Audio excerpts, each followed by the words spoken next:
पहले भी मैं आपके साथ ये वीडियो शेयर कर चुकी हूँ। एक्सपोर्टिंग करते हुए वीडियो के आखिर में मसला आ रहा था, इसलिए मैं आपके साथ दोबारा शेयर कर रही हूँ। आप मेरी वीडियो फुल वॉच करते तो आपको भी वो मसला ज़रूर नज़र आता। प्लीज़ यार वीडियो को फुल वॉच किया करें, बहुत मेहनत से बनाई होती है। तो अस्सलाम वालेकुम माय यूट्यूब फैमिली, कैसे हैं आप सब? आई होप आप सब ठीक होंगे। वेलकम आपका मेरे यूट्यूब चैनल पे। आज हम आपके साथ आलू और सब्जियों के कटलेट्स की रेसिपी शेयर करेंगे, यानी कि वेजिटेबल एंड पोटैटो के कटलेट्स की रेसिपी। तो सबसे पहले हमने 1 किलो आलूओं को बॉयल किया, उनको फ्रिज में रखा 2-3 घंटे के लिए, उसको कश कर लिया। तो यहाँ पे हमने बंद गोभी लिया, उसको भी हमने कश किया था, उसमें जो भी पानी था उसको हमने ड्राई कर लिया था।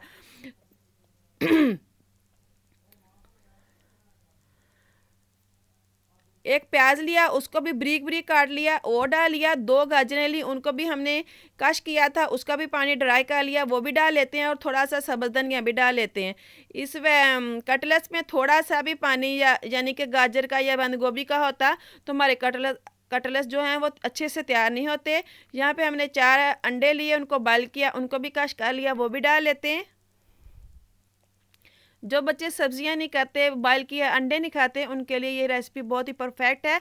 1 चम्मच हमने साबुत ज़ीरा लिया, 1 चम्मच हमने दरदरा सा कुटा हुआ सूखा धनिया लिया, 1 चम्मच हमने वाइट नमक, 1 चम्मच लाल मिर्च, हाफ़ टी स्पून हमने लिया था chaat masala, half tea spoon ली थी हमने हल्दी, 3 चम्मच बड़े हमने लिया कॉर्नफ्लोर। यहाँ पे आप चावलों का आटा भी डाल सकते हैं, उससे भी बहुत क्रिस्पी बन के ये तैयार हो सकते हैं, लेकिन हमने जो है कॉर्नफ्लोर डाला है, इससे भी मज़े की बनते हैं।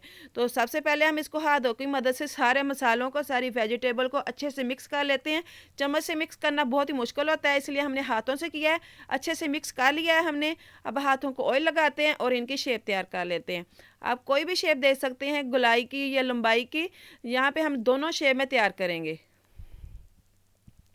अच्छे से मिक्स किया हो सारी वेजिटेबल को, तो पानी भी ड्राई किया हो, तो कबाब बहुत ही आसानी से, यानी कि कटलेट्स बहुत आसानी से शेप में आ जाते हैं। थोड़ा सा भी इसमें पानी हो तो शेप देनी बहुत ही मुश्किल होती है, इसलिए हमने गाजर का जो पानी था कश किया निकला वो भी ड्राई कर दिया था, और बंद गोभी का भी ड्राई कर दिया था।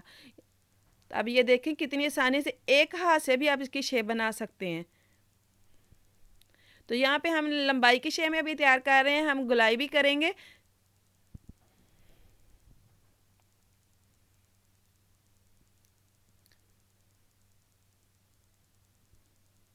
ना ज़्यादा मोटा रखना है, ना ज़्यादा पतला रखना है, दरमियाने साइज़ के हम इसको बेल लेते हैं।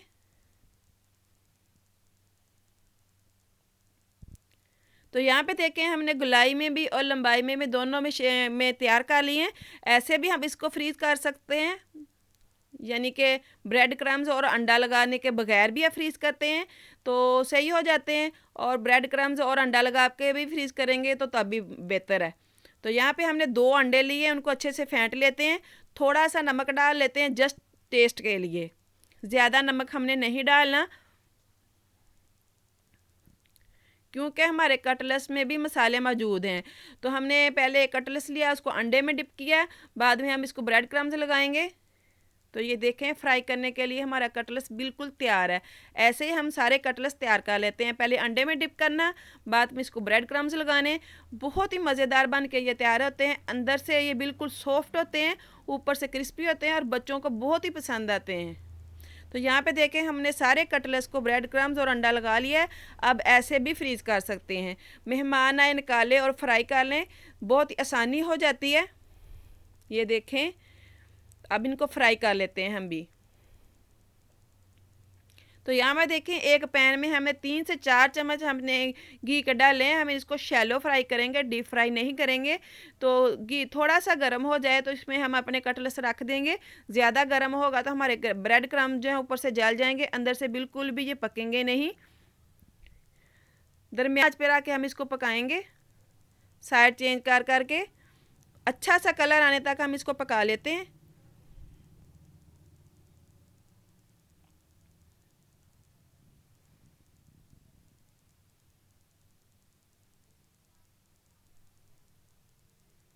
देखें एक साइड से पक गए थे, अब इनकी हम साइड चेंज कर रहे हैं।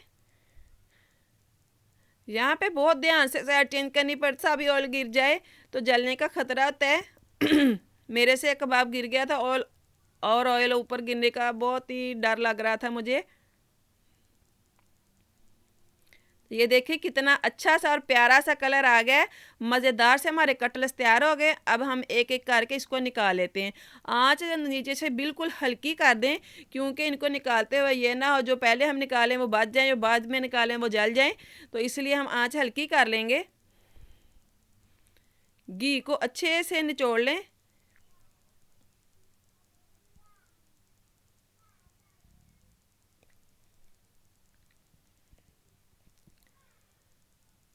तो तैयार है मज़ेदार से हमारे कटलेट्स। इसको केचप के साथ खाएं, ग्रीन चटनी के साथ खाएं, बहुत ही मज़े के लगते हैं। उम्मीद है आज की रेसिपी ज़रूर आपको अच्छी लगी होगी। अगर अच्छी लगे मेरी वीडियो को लाइक करें, शेयर करें, सब्सक्राइब करें। मिलते हैं नेक्स्ट वीडियो में, तब तक के लिए अल्लाह।